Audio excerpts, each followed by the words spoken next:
verse 32. Mark 13, verse 32. Give me an amen when you are there. Amen. You said Mark what? Mark chapter 13, verse 32 and 33. Start with 32.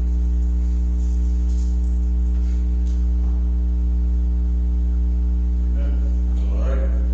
The NIV reads from Mark chapter 13, verse 32, starting out.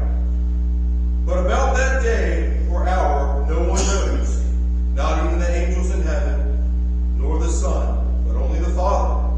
Be on guard, be alert. That's a very strict statement coming from Jesus. This is Jesus speaking in this term here.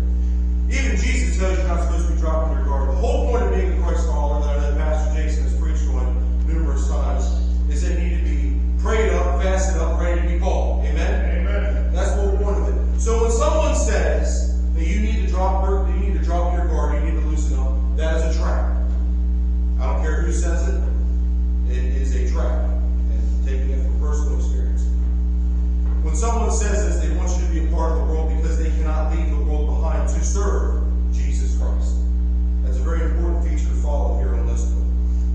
And I often tell people, they said, you need to drop your guard. And I say, sure, I'll drop my guard. I also have some oceanfront property in Arizona for sale. And I'll throw in the Golden Gate for free. And they just give you that weird look. Christians never drop their guard. Jesus made this